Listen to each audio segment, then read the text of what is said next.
Hello दोस्तों, स्वागत है आपका आपके अपने यूट्यूब चैनल मैथ पाठशाला पर। मैं अमन शर्मा। आज आपका ये एसएससी जीडी के लिए सेट नंबर 13 है। इससे पीछे मैंने आपको 12 सेट कवर करा दिए हैं और उन सभी वीडियो का जो लिंक है वो इस वीडियो के नीचे आपको डिस्क्रिप्शन में दे रखा है।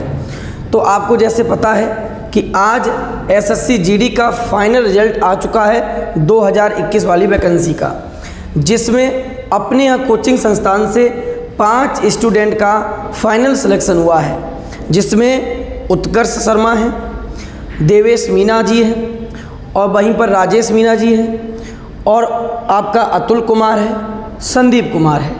इन सभी से आपको मिलाया जाएगा। तो आप भी इस बार जीडी में पूरी तरह से सेलेक्ट हो जाएं, पूरी लगन से और मेहनत से अपनी आप तैयारी करते रहिए। तो चलिए अब हम लोग शुरुआत करते हैं आज की क्लास के अपने क्वेश्चन नंबर 1 के साथ।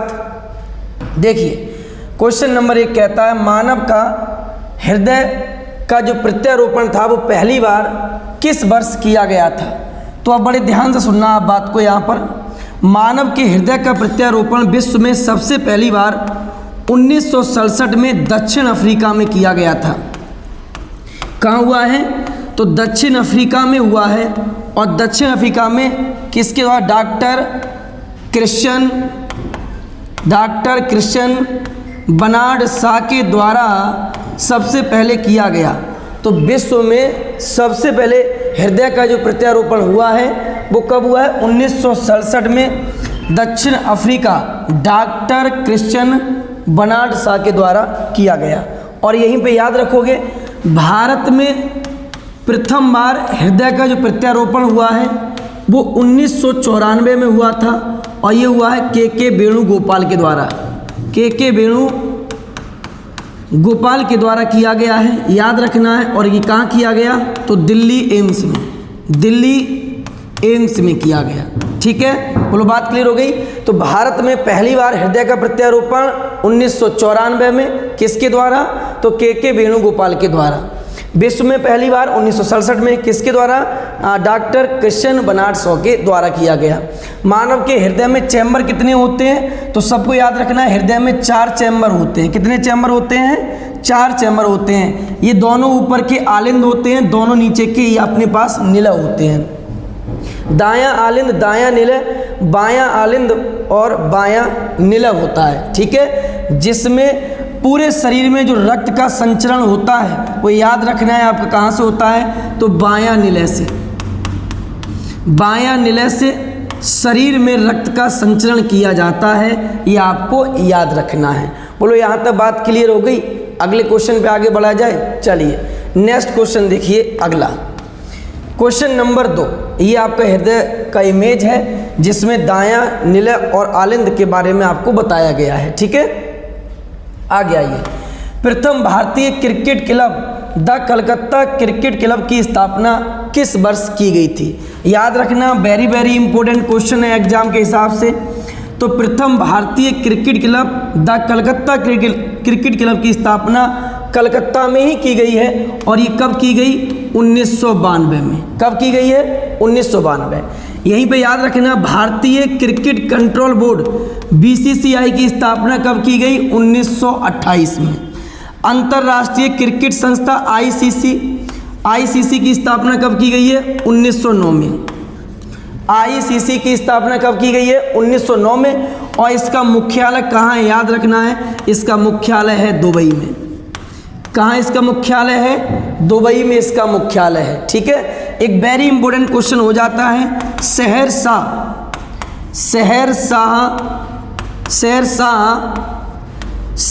स्टेडियम कहाँ स्थित है? स्टेडियम, तो याद रखना ये स्टेडियम अपने पास यूएई में स्थित है। कहाँ स्थित है? यूएई में। तो प्रथम भारतीय cricket club the Calcutta cricket club की स्थापना 1792 में हुई है। वहीं बीसीसीआई की स्थापना 1928 में हुई है। आईसीसी की स्थापना 1909 में हुई है और इसका मुख्यालय कहाँ है? दुबई में है। तो अंतर्राष्ट्रीय क्रिकेट की सर्वोच्च संस्था कौन सी है? आईसीसी है। भारत की सर्वोच्च क्रिकेट संस्था कौन सी है? बीसीसीआई है। और जिसकी स्थापना कब हुई है? 1928 में हुई है। बोलो यहाँ तक बात याद रखोगे। चलिए अगला क्वेश्चन देखिए नेक्स्ट। यहाँ आ जाइए क्वेश्चन कहता है भारत सरकार ने नारकोटिक कंट्रोल ब्यूरो की स्थापना किस वर्ष की है?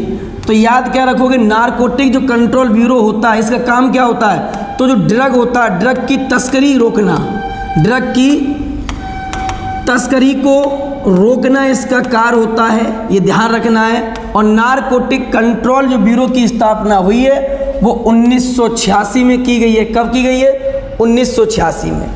यहाँ पर आप बंधु दो और याद रख लेना, राष्ट्रीय मानव अधिकार आयोग, राष्ट्रीय मानव अधिकार आयोग याद रखोगे इतना। तो राष्ट्रीय मानव अधिकार आयोग की स्थापना हुई है 1993 में। और एक और याद रखोगे, राष्ट्रीय महिला आयोग, राष्ट्रीय महिला आयोग की स्थापना हुई है 1992 में। कब हुई है? 1992 में। तो नारकोटिक्स कंट्रोल ब्यूरो कब स्थापित किया गया?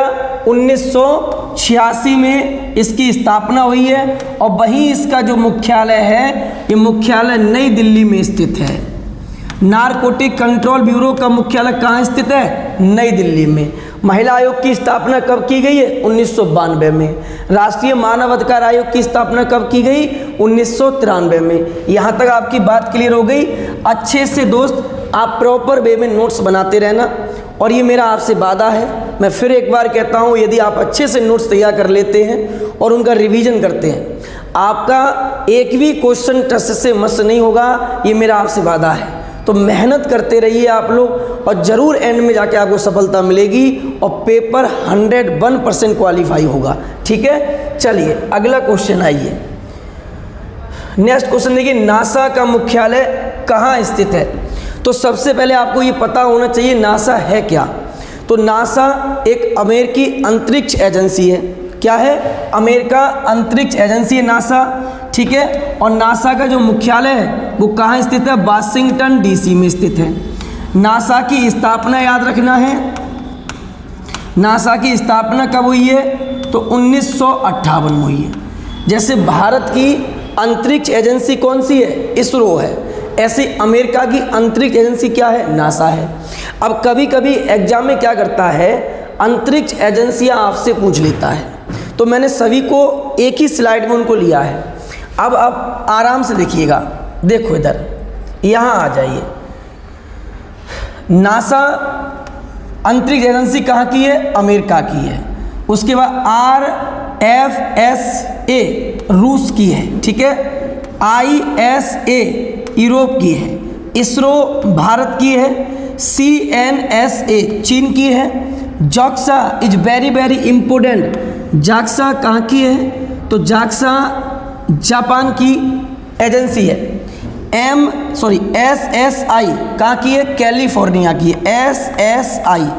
तो इतने याद कर लेना, ये अंतरिक्ष एजेंसियां हैं जो अलग अलग देशों में स्थापित हैं, जैसे भारत की इसरो है। ठीक है, ऐसे ही नासा भी याद रखना है। नासा अमेरिका की है जिसका मुख्यालय वाशिंगटन डीसी में है और उसकी स्थापना 1958 में की गई है। ठीक है, चलिए अगला क्वेश्चन देखिए। नेक्स्ट क्वेश्चन कहता है कंप्यूटर शब्दावली में HTML का संक्षिप्त रूप क्या है? ठीक है, आपको इसका संक्षिप्त रूप लिखा हुआ है और विस्तृत रूप आपको इसका देना है। HTML क्या है? HTML hyper text markup language. तो कौन सा होगा? Hyper text markup language. ठीक है, कंप्यूटर का जनक चार्ल्स बेबेज को माना जाता है। कंप्यूटर की पहली पीढ़ी 1940 से 56 तक मानी जाती है। वर्तमान में कंप्यूटर की 5वीं पीढ़ी चल रही है। 1980 के बाद 5वीं पीढ़ी जारी हुई थी, ये भी आपको याद रखना है। कंप्यूटर प्रोग्राम के जनक लेडी अगस्ता को माना जाता है, ये भी आपको याद रखोगे। ठीक है, और अगर एग्जाम में आ जाए आई लव यू क्या है? तो आई लव यू एक प्रकार का वायरस है। आई लव यू क्या है? एक प्रकार का वायरस है, ये ध्यान रखना है। ये वायरस आपकी ज़िंदगी बर्बाद कर देता है। ठीक है, तो आई लव यू क्या है? वायरस है, तो इससे बच के रहना है। ये मैं मजाक नहीं, ये रियल में कंप्यूटर में आई लव यू वायरस होता है। ठीक है, याद रखोगे। अब देखिए एसएससी जीडी से जितना आपका इम्पोर्टेंट हो सकता है फुल फॉर्म मैंने यहाँ लिया है। देखिए रैम रैंडम एक्सेस मेमोरी होता है इसका पूरा नाम, रोम का रीड ओनली मेमोरी होता है। आगे बढ़ते हैं, नेक्स्ट देखिए इसी में सीपीयू सेंट्रल प्रोसेसिंग यूनिट होता है और सीपीयू के ही हम कंप्यूटर का ब्रेन कहते हैं यानी मस्तिष्क कहते हैं, ठीक है। यूआरएल यूनिफॉर्म रिसोर्स लोकेटर होता है, यूएसबी यूनिवर्सल सीरियल बस होता है, virus beetle information resource undersign होता है, टीसीपी ट्रांसमिशन कंट्रोल प्रोटोकॉल होता है, यूपीएस तो यूपीएस का होता है यूनिमीट्रोपोर्टल पावर सप्लाई होता है, साटा का सीरियल एडवांस्ड टेक्नोलॉजी अटैचमेंट होता है, पीएसयू का पावर सप्लाई यूनिट होता है, एसएमपीएस का स्विच्ड मोड पावर सप्लाई होता है। तो इतनी फुल फॉर्म है, आप इनको अच्छे से कवर कर लेना। यदि आपके एग्जाम में कंप्यूटर से संबंधित फुल फॉर्म आएगी तो मैं हर क्लास में फुल फॉर्म लेता हूँ, ठीक है। आप उनको नोट करते जाओ, वहाँ से बाहर आपका एक भी क्वेश्चन नहीं जाएगा, ये हमारा आपसे वादा है, ठीक है। हर एक टॉपिक से एक एक में क्वेश्चन आपको लेके आऊँगा जिससे आपकी तैयारी में चार चांद वो लगा पाए। और याद रखना पेपर जनवरी में होगा और अभी अपने पास 13 सेट कंप्लीट हो चुका है। आप देखिए कितनी बेहतरीन तैयारी हो जाएगी। मैं कभी ऐसे नहीं करता हूँ कि एक क्वेश्चन आज अकबर के जन्म से ले लिया, अगले क्लास में मैंने अकबर की मृत्यु से क्वेश्चन रख दिया, नहीं। अगर मैं अकबर से क्वेश्चन लेके आऊँगा तो एक ही क्वेश्चन आएगा और एक बार में ही अकबर से संबंधित जितने भी पॉइंट हो सकते हैं उनको समाप्त करेंगे, ठीक है, जिससे अगले क्लास में कोई नेक्स्ट जहांगीर या औरंगजेब किसी और को उठाया जाए। बोलो बात क्लियर हो रही है यहाँ तक, ठीक है। अगला क्वेश्चन देखिए नेक्स्ट, बच्चे का लिंग निर्धारण होता है किसके द्वारा, ठीक है, वेरी वेरी इंपॉर्टेंट क्वेश्चन है। तो बच्चे के लिंग निर्धारण में पुरुष का गुणसूत्र काम आता है। किसका काम आता है यार? पुरुष का गुणसूत्र, याद रखोगे। देखो मनुष्य में 23 जोड़ा गुणसूत्र होते हैं, याद कैसे रखोगे? 22 + 1, ठीक है। 22 को कहते हैं ऑटोसोम्स, याद रखना है, वेरी वेरी इंपॉर्टेंट, ऑटोसोम्स। अगर एग्जाम में आ जाए कि मनुष्य में कितने ऑटोसोम्स यानी जो गुणसूत्र हैं तो 22 हैं ऑटोसोम्स, ठीक है, 22 हो गए। एलोसोम्स होता है ये एक जोड़ा, एलोसोम्स, एलोसोम्स होता है ये एक जोड़ा। अब इसी को कहते हैं लिंग निर्धारण करता है। यही क्या करता है? तो लिंग निर्धारण करता है। तो लिंग निर्धारण में काम कौन आता है? तो एलोसोम लिंग निर्धारण में काम आता है। ये अंतिम एक जोड़ा होता है, ठीक है। हालांकि मनुष्य में कितने गुणसूत्र होते हैं? 46। जोड़े में कितने होते हैं? 23। कितने ऑटोसोम्स होते हैं? 22। और कितना एलोसोम्स होता है? 1, याद रखोगे। और ये एक ही क्या करता है? लिंग गुणसूत्र कहलाता है, यही निर्धारण करता है। तो एलोसोम्स का काम क्या होता है? लिंग निर्धारण करना। चलिए आगे आइए, आगे देखिए, यहाँ पर आइए। ये देखिए आपके सामने गुणसूत्र की मैंने एक आकृति ली है, ठीक है। गुणसूत्र के 3 हिस्से होते हैं। कितने हिस्से होते हैं? 3। सबसे ऊपरी हिस्से को कहते हैं सैटेलाइट। क्या कहते हैं? सैटेलाइट। मध्य के हिस्से को कहते हैं स्ट्रोमर। क्या कहते हैं? स्ट्रोमर। और सबसे निचले हिस्से को कहते हैं टेलोमर। क्या कहते हैं? टेलोमर। याद रखोगे गुणसूत्र के 3 हिस्से। सबसे ऊपरी हिस्सा सैटेलाइट होता है, याद रखो, सैटेलाइट ऊपर लगता है। मध्य का हिस्सा स्ट्रोमर होता है। मर मीन्स मर गया, मर मीन्स मध्य हो गया। ऊपर है सैटेलाइट है, सैटेलाइट क्या लगती है? ऊपर। मर गया तो मध्य में आ गया स्ट्रोमर, और टेलोमर वो नीचे आ गया, ठीक है। 3 हिस्से होते हैं। गुणसूत्र का नामकरण किसने किया है? याद रखना है। तो गुणसूत्र का जो नामकरण किया है वो बाल्थियर ने। किसने किया है? बाल्थियर ने, याद रखना इतनी बात। अब देखिए जब हम गुणसूत्र को खींचते हैं, ध्यान सुनना है, जब हम गुणसूत्र को खींचते हैं तो हमें डीएनए प्राप्त होता है। गुणसूत्र को खींचने पर डीएनए प्राप्त होता है। और हम ये भी जानते हैं जो गुणसूत्र जो है बना किसका होता है? तो डीएनए प्लस हिस्टोरिका प्रोटीन का बना होता है। हिस्टोरिका प्रोटीन का बना होता है। कौन? गुणसूत्र। डीएनए प्लस स्टोर का प्रोटीन का। जब आप डीएनए को यानी इसको गुणसूत्र को खींचते हैं तो डीएनए मिलेगा, ठीक है। और जब डीएनए को आगे खींचोगे इस प्रकार से तो आपको ये मिलेगा जीन। क्या मिलेगा? जीन। आनुवांशिकता की इकाई, आनुवांशिकता की एक इकाई को जीन कहते हैं। ये क्या होता है? आनुवांशिकता की इकाई क्या होती है? तो आनुवांशिकता की एक इकाई जीन होती है। फिर समझो, गुणसूत्र का एक हिस्सा यानी क्या? टेलोमर को खींचने पर डीएनए मिलेगा, डीएनए को खींचोगे तो जीन मिलेगा। याद रखना है। तो गुणसूत्र में डीएनए होता है और जीन भी रहता है। डीएनए से मिला क्या? जीन।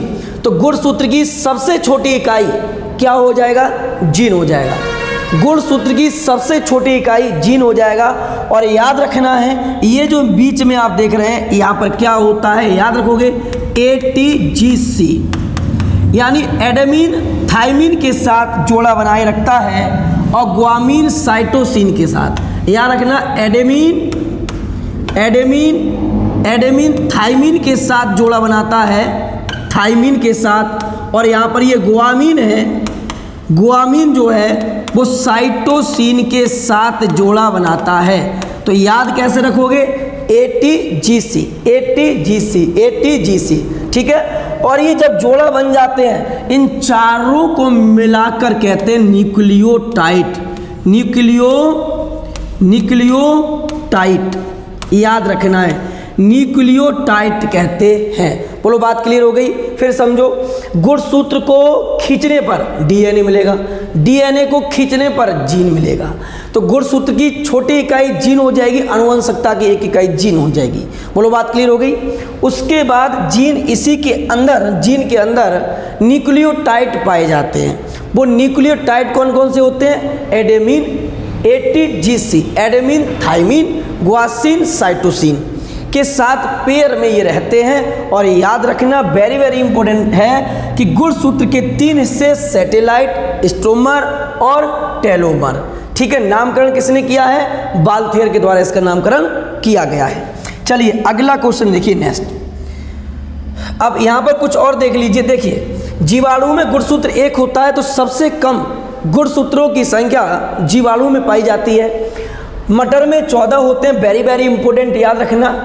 उसके बाद आपको याद क्या रखना, मेढक में 26 होते हैं। पढ़ना तो आपको सभी है।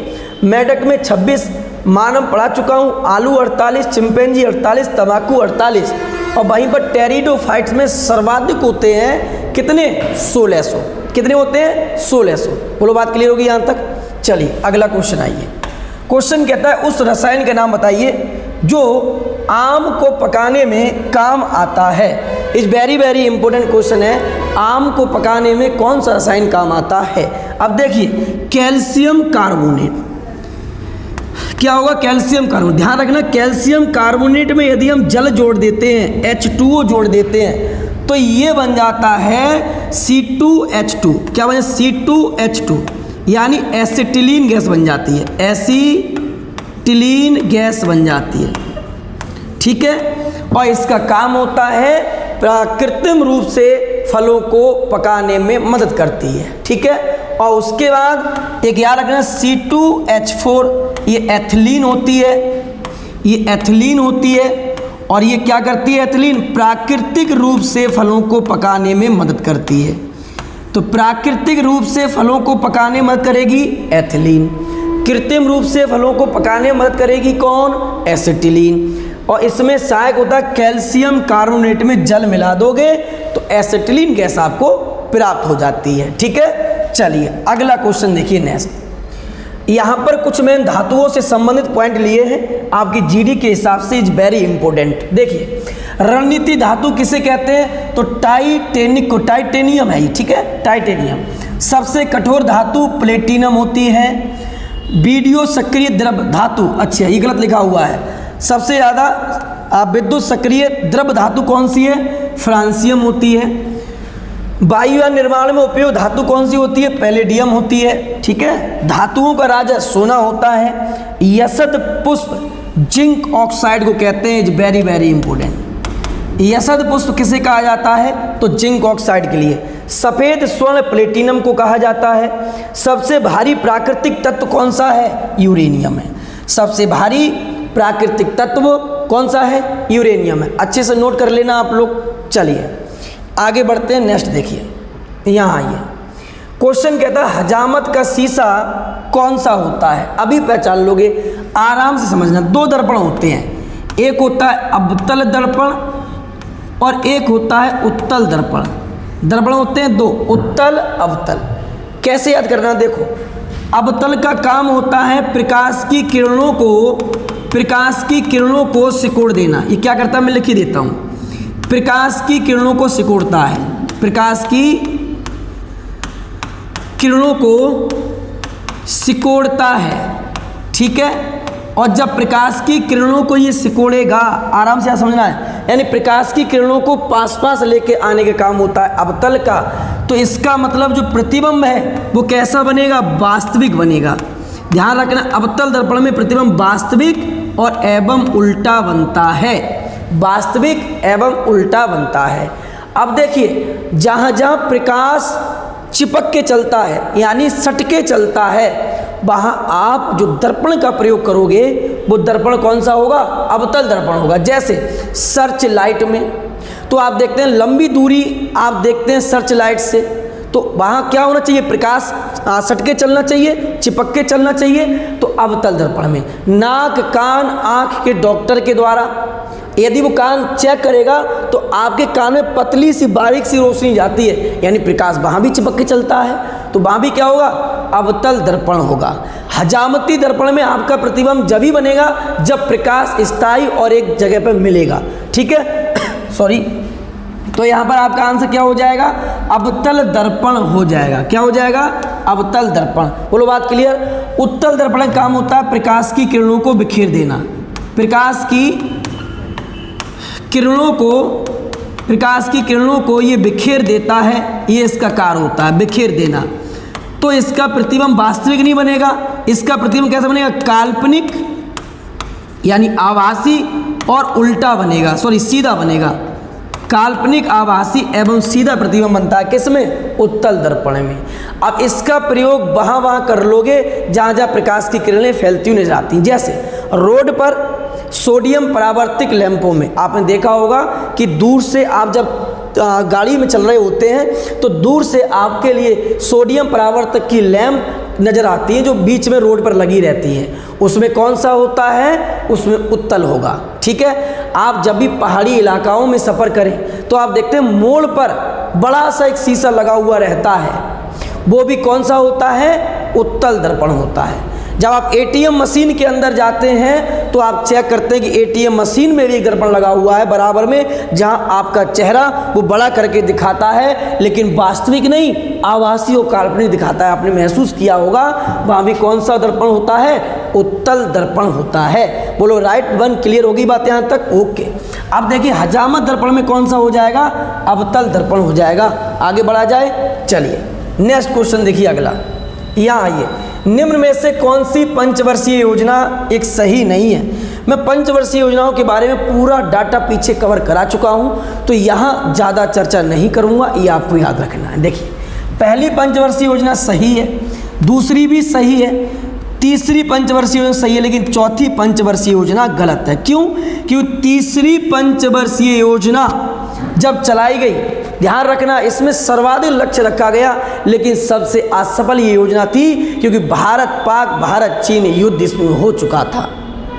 और इस योजना को असफल का ये मुख्य कारण बना, और भारत की स्थिति उस समय ऐसी नहीं थी कि एक और वो 5 साल की पंचवर्षीय योजना चला पाए।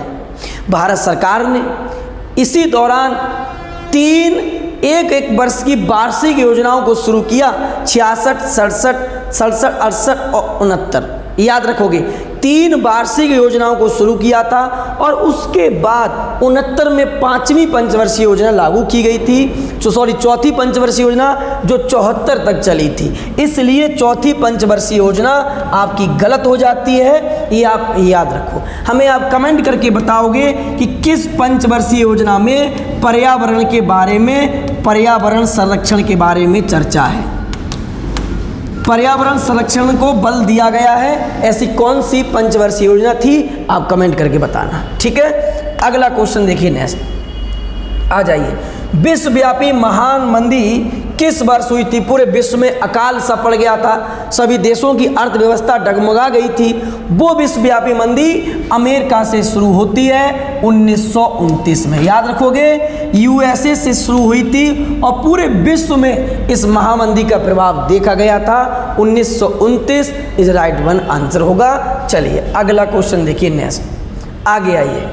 पुराना किला किसके द्वारा बनवाया गया? ये वेरी वेरी इंपॉर्टेंट। ये किला उसी ने बनवाया जिसने हुमायूं को भारत से खदेड़ा था।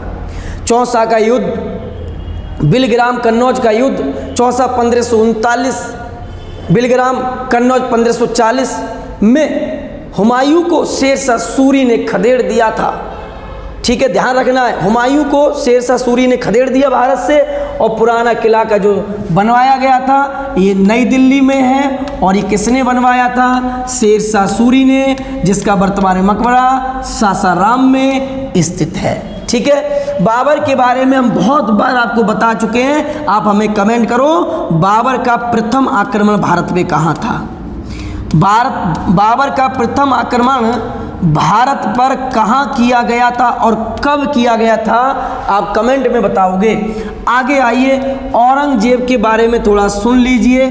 तो औरंगजेब ने उसका मकबरा बनवाया था, जिसको हम द्वितीय ताजमहल के नाम से भी जानते हैं, देवराई उद्दुल्ला का मकबरा। ठीक है, देवराई उद्दुल्ला का मकबरा जिसे बीवी के मकबरे के नाम से जाना जाता है। बीवी का मकबरा जिसे हम कहते हैं। और ये औरंगजेब ने अपनी पत्नी जी के याद में औरंगाबाद में बनवाया था। ये कब बनवाया था? 1678 में। ये आप ये भी याद रखना है। ठीक है, तो आइए अकबर के पास। अकबर ने जोधाबाई का महल बनवाया है, याद रखना है। जोधाबाई का महल किसने बनवाया? अकबर ने बनवाया। कहाँ पर बनवाया था? तो फतेहपुर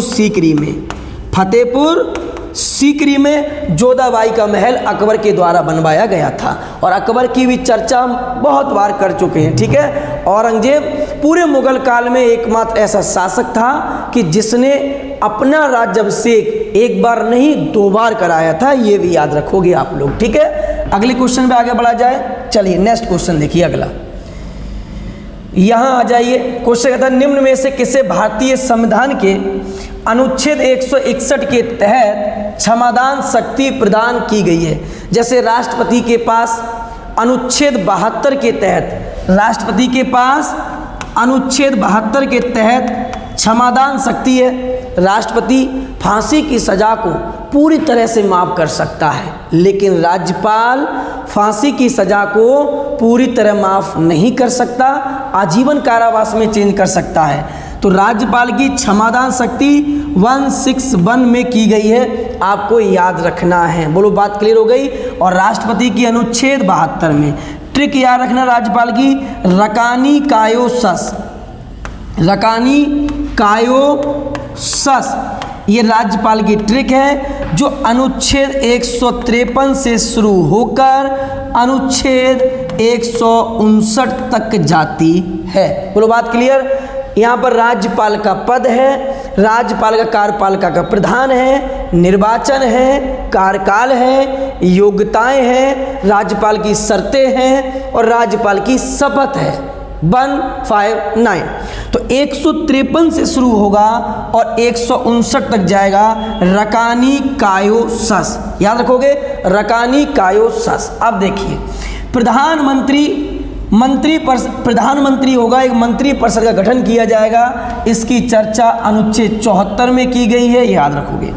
भारत के मुख्य न्यायाधीश, सर्वोच्च न्यायालय की चर्चा भारतीय संविधान में अनुच्छेद 124 से लेकर 147 तक की गई है, याद रखना है। और राष्ट्रपति अनुच्छेद 143 में सर्वोच्च न्यायालय के मुख्य न्यायाधीश से सलाह मांग सकते हैं, परामर्श ले सकते हैं। ठीक है, अच्छा एक क्वेश्चन याद रखोगे कि एससी के न्यायाधीशों का स्थानांतरण कौन करता है? स्थानांतरण, तो ये स्थानांतरण करने का जो अधिकार है, ठीक है, सॉरी स्थान संख्याओं में परिवर्तन, सॉरी एससी के न्यायाधीशों की संख्या में परिवर्तन कौन कर सकता है? तो ये कर सकती है संसद, ठीक है, संसद। और हाई कोर्ट के न्यायाधीशों का स्थानांतरण करता है राष्ट्रपति। बोलो बात क्लियर होगी यहाँ तक? चलिए अगला क्वेश्चन देखिए, नेक्स्ट अगले क्वेश्चन पे आते हैं। क्वेश्चन कहता है पृथ्वी का कौन सा भाग मैग्मा का एक मुख्य स्रोत होता है? तो देखिए पृथ्वी के आंतरिक संरचना को 3 भागों में बांटा गया है। पहली बात, पहला क्वेश्चन क्लियर। पृथ्वी की आंतरिक संरचना कितने भागों में बटी हुई है? 3। तीनों के नाम क्या हैं? तो सियाल या सियाल, सीमा और निफे, और निफे। भूपृष्ठ, ध्यान रखो भूपृष्ठ है, ये आपका मेटल है, और ये अंत में आपका क्रस्ट है, ठीक है। तो सियाल, सीमा, निफे। तो पृथ्वी का सबसे आंतरिक जो हिस्सा है वो किसका बना हुआ है? याद रखना, लोहा का बना हुआ है। किसका बना हुआ है? लोहा का। निफे मीन्स फेरस मीन्स लोहा। याद रखोगे, आंतरिक हिस्सा पृथ्वी का किससे बना हुआ है? लोहा से बना हुआ। लेकिन पृथ्वी के अंदर जो मैग्मा पाया जाता है वो सीमा, सियाल सीमा में, और इसी को कहते हैं मेटल। ये ध्यान रखना है आपको। तो आपका आंसर हो जाएगा ऑप्शन नंबर डी। तो सियाल, सीमा, निफे। तो पृथ्वी का आंतरिक जो हिस्सा है वो किसका बना हुआ होता है? लोहे का बना हुआ रहता है। चलिए अगला क्वेश्चन देखिए, नेक्स्ट। अब यहाँ पर दिया हुआ भूपृष्ठ, मेटल, बाह्य कोड, आंतरिक कोड। याद रखना, अंतिम जो कोड है उसको लोहा का बना हुआ माना गया है, लेकिन मुख्य रूप से 3 ही भागों में बटा हुआ है, सियाल, सीमा और निफे, ठीक है। आगे आइए, क्वेश्चन कहता है कौन कुमायूं पहाड़ियों की रोमांटिक नृत्यों में से एक है जिसे शादियों और बसंत समय पर किया जाता है? Is very very important. छापेली। कौन सा है? छापेली। अच्छे को याद रखना, छपेली कहाँ का है? तो ये छपेली है हिमाचल प्रदेश का। याद रखना, चापेली कुमायूं पहाड़ियों में होता है, चापेली उत्तराखंड, ठीक है। लेकिन छपेली हिमाचल प्रदेश का प्रमुख एक लोक नृत्य है। और रासलीला, नौटंकी, ये सब अपने प्यारे प्यारे उत्तर प्रदेश के हैं, ठीक है। निम्न में से के बीच समानता है मकर संक्रांति, पोंगल, लोहड़ी और बैसाखी। देखिए लोहड़ी एक पंजाब का है। लोहड़ी कहाँ का है? पंजाब का है, पंजाब हरियाणा। बैसाखी पंजाब हरियाणा में होता है। बोलो बात क्लियर हो गई। पोंगल तमिलनाडु का है, तमिलनाडु का है, मैंने आपको बताया था तमिलनाडु का। पोंगल 4 होते हैं, एक होता है भोगी पोंगल, है ना, पीछे बता चुका हूँ आपको। भोगी पोंगल होता है, दूसरा सूर्य पोंगल होता है, तीसरा मट्टू पोंगल होता है, मट्टू पोंगल, और चौथा आपका कन्या पोंगल होता है। तो ये त्यौहार 4 दिन का होता है और जनवरी महीने में ये त्यौहार बनाया जाता है। तो ये बात आपको पीछे मैं बता चुका हूँ। लेकिन मकर संक्रांति, पोंगल, लोहड़ी और बैसाखी ये मुख्य रूप से भारत में जनवरी महीने में तो बनाए जाते हैं, लेकिन ये मुख्य रूप से फसल कटाई के त्यौहार होते हैं। तो सभी पर्वों के नाम एक फसल कटाई के प्रमुख त्यौहारों के ये नाम हो गए। बोलो बात यहाँ तक क्लियर है? चलिए अगला क्वेश्चन देखिए, नेक्स्ट यहाँ आ जाइए। प्रतिवर्ष शिक्षक दिवस कब बनाया जाता है? तो डॉक्टर सर्वपल्ली राधाकृष्णन की हम लोग जन्म तिथि के लिए क्या बनाते हैं? तो 5 सितंबर को शिक्षक दिवस बनाते हैं। लेकिन अंतर्राष्ट्रीय शिक्षक दिवस कब बनाते हैं? तो ये होता है 5 अक्टूबर को। कब होता है? 5 अक्टूबर को। बोलो बात यहाँ तक क्लियर हो गई? चलिए अगला क्वेश्चन देखिए, नेक्स्ट। तो इस प्रकार से आज का ये सेट पूरी तरह से आपका समाप्त हो गया। बताइए कैसा लगा आपको आज का ये क्लास, और कमेंट जरूर करिएगा जो भी मैंने क्वेश्चन छोड़ दिया है। और अगले क्लास में हो सकता है आपको उन सभी स्टूडेंट से मैं मिलवाऊं जिन्होंने अभी एसएससी जीडी में फाइनल सिलेक्शन लिया है। तो चलिए मिलते हैं आपसे नेक्स्ट क्लास में, तब तक के लिए थैंक यू, धन्यवाद।